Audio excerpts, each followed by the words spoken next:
नमस्कार। आप सभी का बहुत बहुत स्वागत। मुद्दे की बात में मैं हूं आपके साथ नीतीश गोयल। और आज जो हमारा विषय है, ये विषय आज का विषय नहीं है।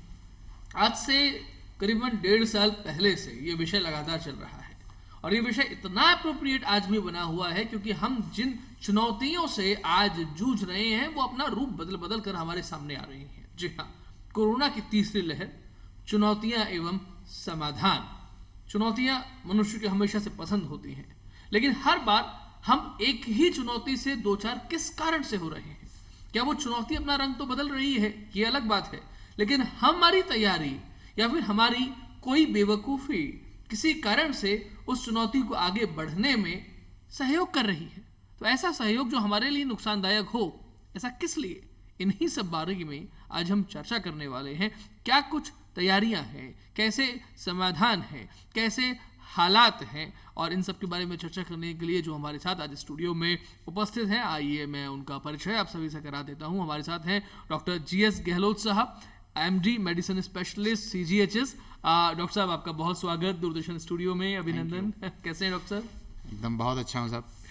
डॉक्टर साहब, चूंकि हमने विषय लिया है कोरोना की तीसरी लहर, चुनौतियां एवं समाधान।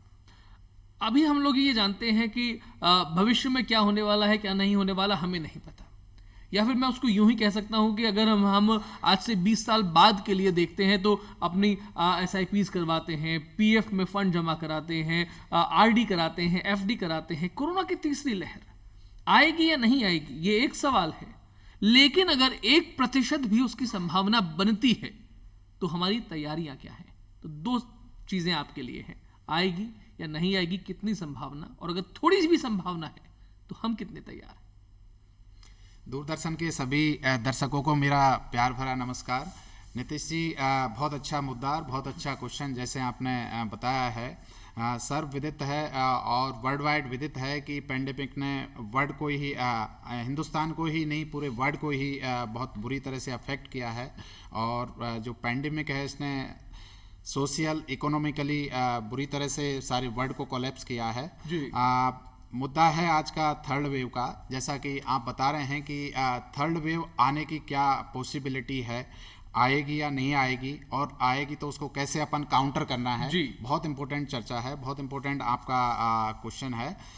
जैसा कि नीतीश जी अपन कह सकते हैं कि अपना फर्स्ट वेव आया था, फर्स्ट वेव के बाद में सेकेंड वेव का भी ऐसा कोई प्रेडिक्शन नहीं था। सबको यही था कि सेकेंड वेव नहीं आने वाली है, और लोगों ने जो एक कोविड एप्रोप्रिएट बिहेवियर होता है उसको काफ़ी हद तक चेंज कर दिया था। उसको जो एक प्रॉपर जो प्रोटोकॉल है कोविड एप्रोप्रिएट बिहेवियर का, उसमें काफ़ी लापरवाहियाँ चालू कर दी थी सेकेंड वेव से पहले। इसी तरह से अभी देखने में आ रहा है कि कोविड एप्रोप्रिएट जो बिहेवियर है, आम पब्लिक है, जो आम जो जनता है या जो लोग हैं, उसका पूरी तरह से अभी वापस से दोबारा से जैसे सेकेंड वेव से पहले पालन नहीं कर रहे थे, वापस से कुछ ढिलाइयाँ चालू हो गई हैं। तो सेकेंड थर्ड वेव आने की संभावना हो सकती है, आ सकती है जी। और उसका इम्पैक्ट कितना रहेगा ये डिपेंड करता है कि जो वायरस है, जो SARS-CoV-2 वायरस है, और जो इसका क्या वेरिएंट आएगा, और उसका वेरिएंट आएगा नहीं आएगा या सिमिलर डेल्टा वेरिएंट आएगा, तो उसके बिहाव पे डिपेंड करता है कि ये कितना एग्रेसिव होगा और कितना प्रॉब्लम करेगा। लेकिन थर्ड वेव आने की पॉसिबिलिटी जब ज़्यादा हो जाती है, जब आप कोविड एप्रोप्रिएट बिहेवियर जो है, जिसमें अपन रेगुलर मास्क को नहीं पहने जी, और भीड़ भाड़ वाले पब्लिक वाले प्लेस पे अपन रेगुलर फ्रीली जा रहे हैं और कोविड एप्रोप्रिएट बिहेवियर का वहाँ पे फॉलो नहीं कर रहे हैं, मास्क नहीं लगा रहे हैं, गैदरिंग ज़्यादा कर रहे हैं, या फिर आप जो हैंड सैनिटाइजेशन है प्रॉपर उसका वो नहीं कर रहे हैं, या किसी को कुछ सिम्टम हैं, लक्षण हैं, उनको नज़रअंदाज कर रहे हैं, माइल्ड सिम्टम है उनको नज़रअंदाज कर रहे हैं, अपनी जांच नहीं करा रहे हैं, और जो एक पूरी तरह से जैसे उस पर अपन पहले भी चर्चा कर चुके हैं कि जो कोविड एप्रोप्रिएट बिहेवियर है उसका फॉलो अपन नहीं करेंगे पूरी तरह से, तो थर्ड वेव आने की संभावना ज़्यादा हो जाएगी। जैसे सेकेंड वेव की संभावना आने की हुई थी, इसी तरह से थर्ड वेव आ सकती है अगर अपन कोविड अप्रोप्रिएट बिहेवियर नहीं करेंगे। एक दूसरा है कि जो वैक्सीनेशन, जो हमारा थर्ड वेव को काउंटर करने का एक जो बिग हमारे पास में जो एक वेपन है वो ये वैक्सीनेशन है। तो जो वैक्सीनेशन है, जो कोविड वैक्सीन है, इसको प्रॉपरली लगवाना बहुत ज़रूरी है। हमारे हिंदुस्तान में काफ़ी तादाद में वैक्सीनेशन लगभग हो चुका है, लगभग 75 करोड़ से ज़्यादा वैक्सीनेशन हो चुका है, जो एक वर्ल्ड वाइड जो एक बिग अचीवमेंट है, जो वर्ल्ड में हम कह सकते हैं कि एक बहुत बड़े तादाद में हम वैक्सीनेशन कर चुके हैं। तो इसको काउंटर करने के लिए हमारे पास में एक बिग अचीवमेंट है। तो थर्ड वेव डिपेंड करता है आने पे कि हम कोविड अप्रोप्रिएट बिहेवियर है उसको कितना अच्छी तरह फॉलो कर रहे हैं या नहीं कर रहे हैं। दूसरा है कि हम वैक्सीनेशन कितनी अच्छी तरह से करवा रहे हैं, दोनों डोजों को हम वैक्सीन ले रहे हैं या नहीं ले रहे हैं, और कितने लोगों तक उस वैक्सीन को हम पहुंचा पा रहे हैं। जैसा कि विदित है कि हम जो इंडिया की पोजीशन है आज की डेट में, वो वैक्सीन में बहुत अच्छी है, बहुत अच्छी है, सुपर पोजीशन है। हम लोग बहुत तेजी से वैक्सीनेशन करा रहे हैं, और वैक्सीन हमारा जो अचीवमेंट है वो बहुत फास्टली आगे की तरफ तेजी से गति कर रहा है। थर्ड जो इम्पोर्टेंट पॉइंट है कि थर्ड वेव जो आने में है, वो इम्पोर्टेंट पॉइंट है कि जो वायरस है, जैसे कि पहले वायरस ने अपना रूप बदला था, वायरस का एक ये नेचुरल प्रोसेस होता है कि वो रेप्लिकेशन और मल्टीप्लिकेशन और म्यूटेशन उसमें होता है। जब भी कोई वायरस में रेप्लिकेट होता है तो उसमें म्यूटेशंस एक आम बात है, नॉर्मल बात होती है। अगर म्यूटेशन दो तरह का होता है, ये म्यूटेशन कमजोर भी हो सकता है, ये म्यूटेशन स्ट्रांग भी हो सकता है, क्योंकि वायरस भी अपने आप को एक तरह से प्रोटेक्ट करने के लिए अपने आप में कुछ बदलाव करता रहता है, एक तरह से अपना बहरूपिया रूप है उसको चेंज करता रहता है। तो उसको हमारी बॉडी कितना काउंटर करती है, वो कितना स्ट्रॉन्ग अपना जो वेरिएंट है वो चेंज करता है, उस पर डिपेंड करता है कि थर्ड वेव आगे आने की संभावना है या नहीं है।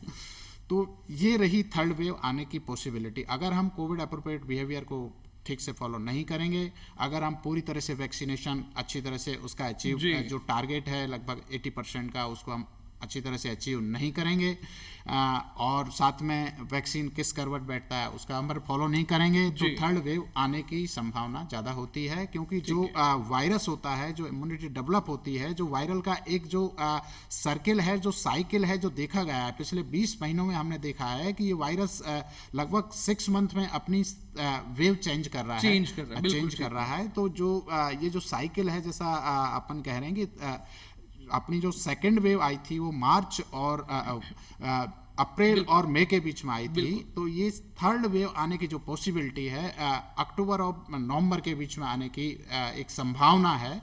तो उस तक हमको इसको काउंटर करना। अक्टूबर और नवंबर और 6 महीने की बात की, ये बहुत महत्वपूर्ण माह हो जाते हैं, क्योंकि डॉक्टर साहब जब हम देखते हैं कि अक्टूबर नवंबर नवरात्रे हैं, विजयादशमी है, उसके बाद में दीपावली है। दीपावली का मतलब चाहे वो व्यापारी वर्ग हो या फिर हम लोग घर में रहने वाले जो लोग हैं, उन दोनों के लिए बड़ा महत्वपूर्ण हो जाता है, त्योहारी सीजन हो जाता है। उस त्योहारी सीजन में क्योंकि हम लोगों ने देखा है कि आज भी लोगों ने जो कोविड अप्रोप्रिएट बिहेवियर की बात आपने इतने कई बार आपने इस शब्द का उपयोग किया, और इसीलिए क्या, क्योंकि हम लोग उतना अच्छे से कर नहीं रहे हैं। ये हमारा असहयोग है उन लोगों के प्रति जिन्हें कोरोना वॉरियर्स कहा जा रहा था। तो ऐसे में ये हमारा असहयोग उस समय कैसी स्थिति पैदा करेगा, जिस अक्टूबर और नवंबर की बात आपने की, जब दीपावली यानी कि त्योहारी सीजन हुआ करेगा, और उस समय यदि ये थोड़ा भी अपना असर दिखाता है, ये वेरिएंट बदलता है, तो स्थितियां बेकाबू भी हो सकती हैं और हमें परेशान भी कर सकती हैं।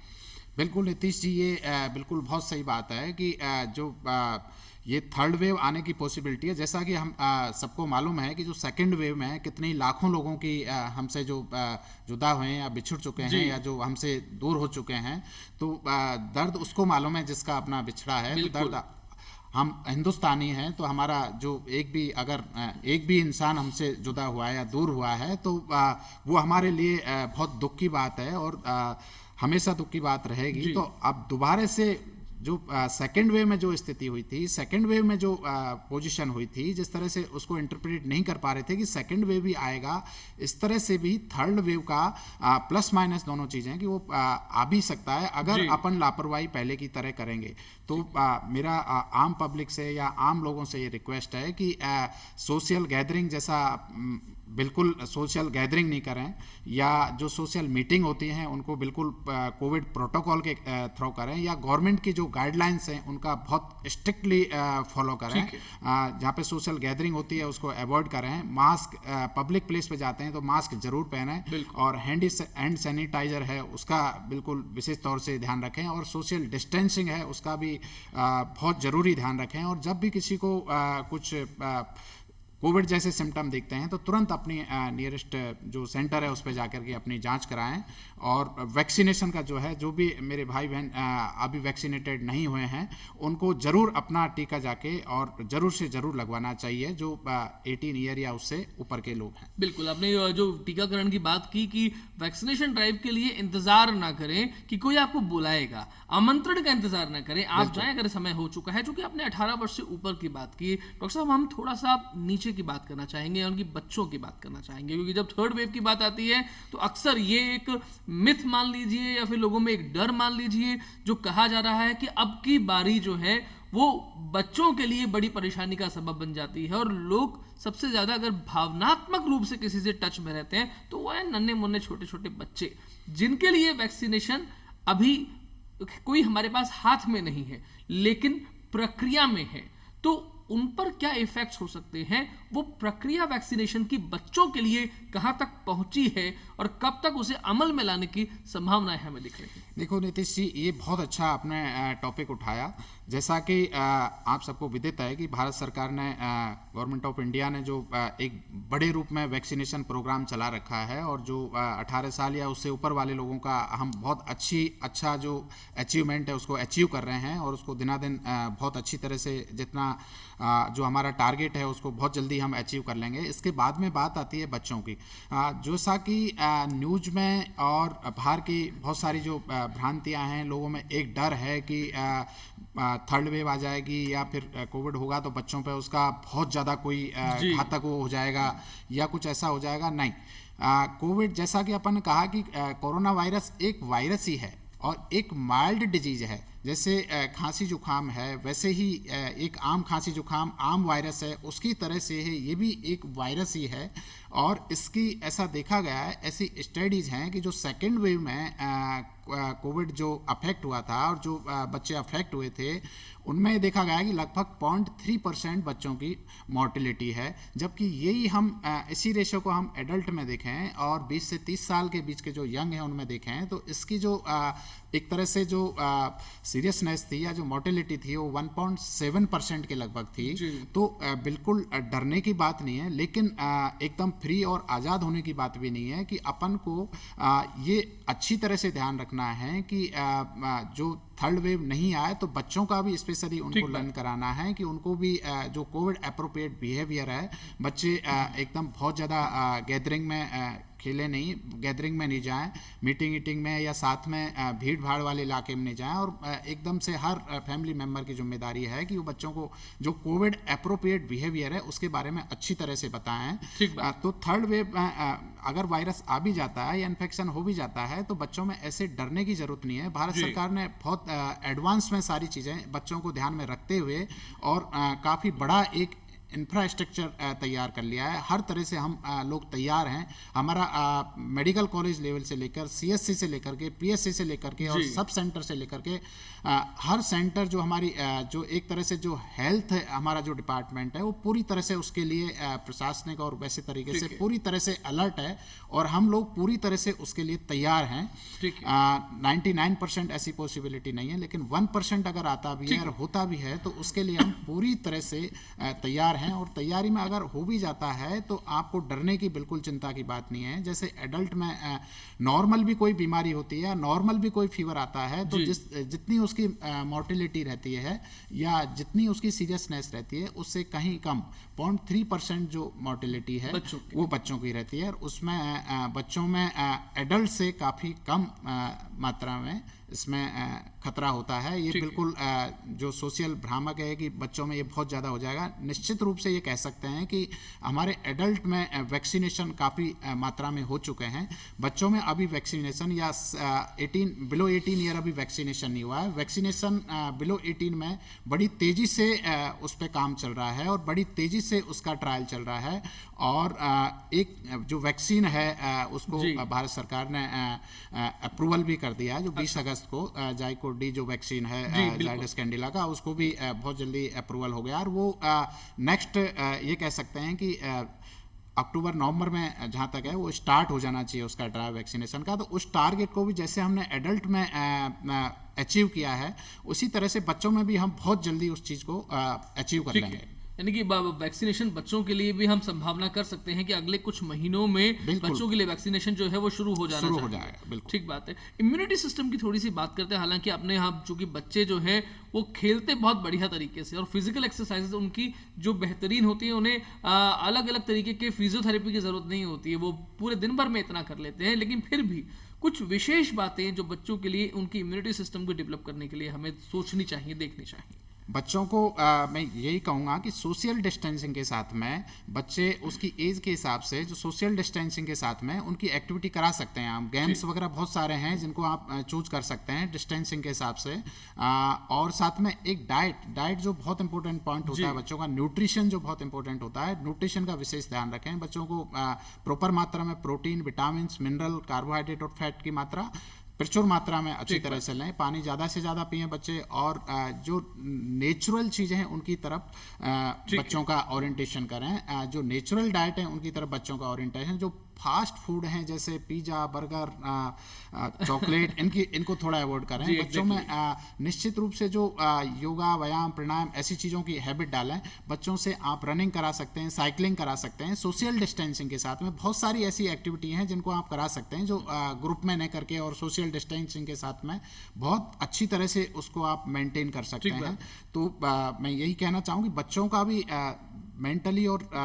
मेंटली भी एक बच्चों पे प्रेशर रहता है। अगर उनको अंदर अपन बाउंड भी नहीं कर सकते बहुत ज़्यादा, तो बहुत सारे जो गेम्स हैं इस तरह से आप उनको प्रिपेयर कर सकते हैं। उनके जरिए पे बच्चों की एक्टिविटी डेली बहुत ज़रूरी है। उनके एक मेंटली और फिजिकली जो डेवलपमेंट होता है उसके लिए उनका एक्सरसाइज प्लस डाइट दोनों चीज़ें बहुत ज़रूरी है। बच्चे जो छोटे बच्चे हैं अभी स्कूल जाना नहीं हुआ है, धीरे धीरे सब कुछ ठीक हुआ तो उनके लिए भी सरकार आपने स्कूल जाने की बात की तो मैं यहाँ पर ये भी थोड़ा सा एक पॉइंट लेना चाहूँगा कि कोरोना अप्रोप्रिएट बिहेवियर हम लोग अपने बच्चों को ज़रूर सिखाएंगे। लेकिन जो स्कूल्स जो हैं वो 9, 10, 11, 12 के कई राज्यों में जो खुल चुके हैं, तो वहाँ पर बच्चों का जाना, वहाँ पर जो अटेंडेंट्स हैं, वहाँ पर जो टीचर्स हैं, वहाँ पर जो काम करने वाले लोग हैं, वहाँ के जो जितना भी अध्यापकगण हैं, उन सब का व्यवहार टीकाकरण की दृष्टि से किस तरीके का रहना चाहिए और ये पक्का करके रहना चाहिए।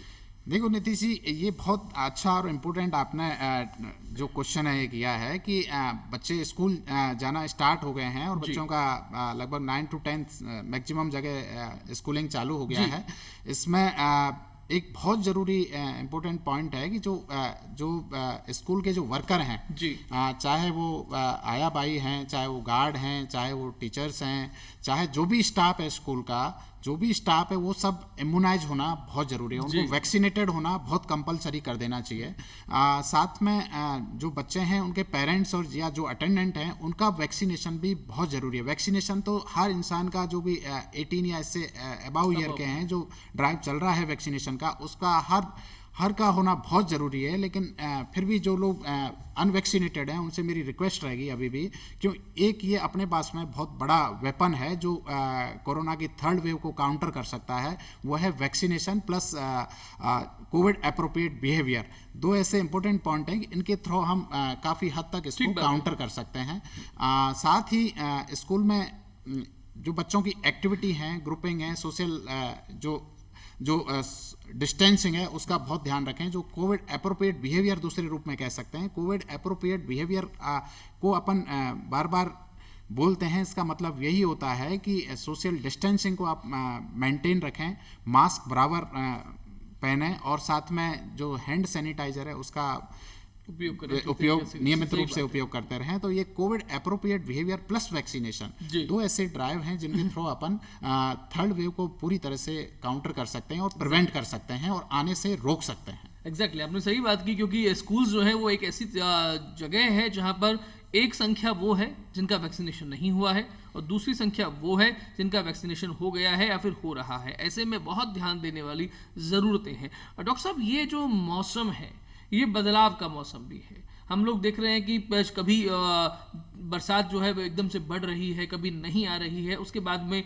अभी कुछ दिनों बाद में जब मौसम थोड़ा थोड़ा और परिवर्तन होगा तो मौसम का संधि काल जैसे कहा जाता है, जिसमें आमतौर पे खासतौर पर बच्चों में, इवन बड़ों में भी खांसी है, जुकाम है, इन्फ्लुएंजा है, दूसरे कुछ वायरसेस हैं। पता कैसे करें? बिकॉज आदमी ज़बरदस्ती नहीं जाना चाहता जांच कराने के लिए कि मैं कोविड की जांच कराने जाऊं, एक अजीब सा डर उसके मन में रहता है। ऐसे में कैसे मालूम करें कि जो आपके हो रहा है ये मौसमी है या फिर इसका कोविड से कहीं कोई लेना देना है? देखो नीतीश जी, जो कोविड-19 है सार्स कोरोना वायरस 2 है और दूसरे वायरस हैं जैसे इन्फ्लुएंजा वायरस है, राइनो वायरस है, एडिनो वायरस है। ये जो सारे वायरस होते हैं, ये वायरस में जो सिम्टम होते हैं मेनली सबके वही कफ कोल्ड होता है सबके साथ में, गला खराब, खांसी, जुकाम, बुखार, बॉडी एक, हेड एक, लूज मोशन भी हो सकते हैं, चक्कते भी आ सकते हैं। तो ये वायरल जितने भी होते हैं लगभग उनके जो सिम्टम होते हैं काफ़ी हद तक सिमिलर होते हैं। तो ये कह सकते हैं कि जब भी किसी बच्चे में या बड़े में या किसी में भी खांसी, जुकाम, बुखार, चाहे वो सिंपल वायरल है चाहे वो कोविड वायरल है, उसकी जांच कराना बहुत जरूरी है। ठीक है। उसको ऐसे नहीं कि अपन खांसी जुकाम हो गया और उसकी जांच नहीं कराए, उसको अपन नॉर्मल वायरल समझ लें।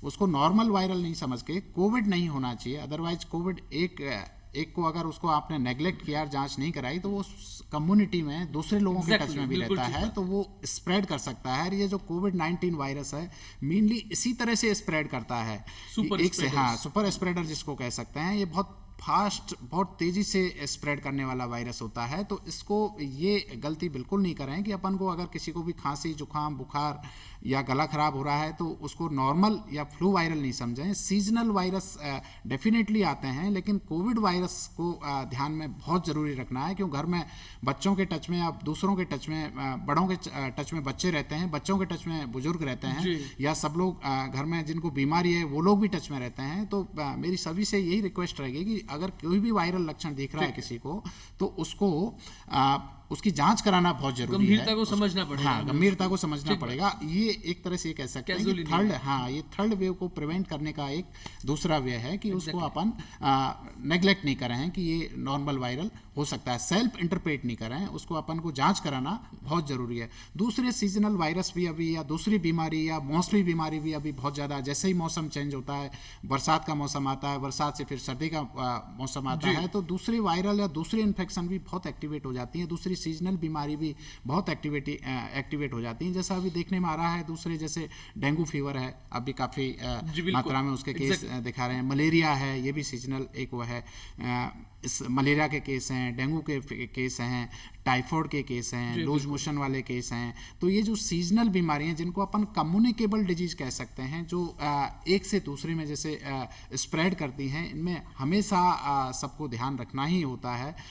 मलेरिया में स्पेशली आपको मच्छरों का ध्यान रखना है, मच्छरों की जो मच्छरदानी लगा के सोना है, मच्छरों को एक तरह से मच्छरों से बाइट नहीं करनी है, मॉस्किटो जो प्लेंट है उनको अपन को यूज करना चाहिए। और साथ में ऐसे डेंगू का जो वायरल है, वो जनरली जो डेंगू का मच्छर होता है एडिज इजिप्टाई, वो जनरली साफ पानी में होता है। तो अपने घरों में जो बोतल हैं, टायर हैं, टंकियां हैं, उनको ढक के रखें। उनमें कुछ मेडिसिन आती हैं, उनको डाल सकते हैं, उसके थ्रू इसको अपन खत्म कर सकते हैं, उसके लार्वा को खत्म कर सकते हैं। तो सीजनल बीमारियों का भी अभी इस मौसम में बहुत ज़्यादा ध्यान रखना है उनको, वो भी एक जानलेवा बीमारी होती हैं।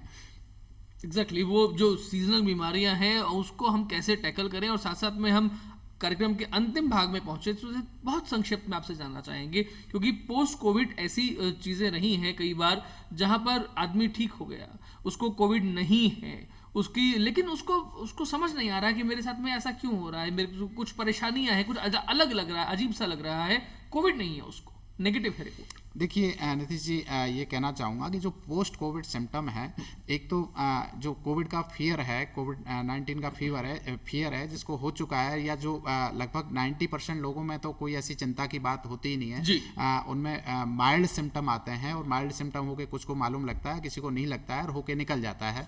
अपने 5 से 10% लोग होते हैं, उनको हॉस्पिटल में भर्ती होने की ज़रूरत पड़ती है, उनमें कुछ सिम्टम ज़्यादा होते हैं। तो जो लोग हॉस्पिटल में, ये देखा गया है कि जो लोग हॉस्पिटल में भर्ती होते हैं उनमें एक हॉस्पिटल का एक फियर भी डेवलप हो चुका होता है, और उस फियर की वजह से, और जो एक आम सोशल जो डर है, भय है कि जो लोग इतनी कैजुअलिटी हुई हैं, इतने लोग हमारे हमसे दूर हुए हैं, बिछड़े हैं, तो उसका एक जो फियर बैठा हुआ है, उसका भी एक जो मेंटली, जो साइकोलॉजिकल जो इम्पैक्ट है लोगों में, जो लोग भर्ती हुए हैं, वो एक बहुत बड़ा, कुछ लोग ऐसे अभी भी देखने में आते हैं। कुछ लोगों में जो पोस्ट वायरल सिम्टम होते हैं, जैसे जॉइंट पेन है, एक अजीब सी कमजोरी है, वीकनेस है, तो ये वायरल का एक पार्ट होता है, और ये इस तरह से हो सकता है। जैसे चिकनगुनिया का जो फीवर है, या जो वायरल है चिकनगुनिया, उसका सालों, 2 सालों, 5 सालों तक जॉइंट पेन की होता है। इसी तरह से कोई भी वायरल जॉइंट पेन का इम्पैक्ट छोड़ सकता है, या उससे पोस्ट वायरल वीकनेस या कमजोरी हो सकती है। ये भी एक्यूट, क्रॉनिक, कौन सा जो पोस्ट कोविड इम्पैक्ट है वो होता है।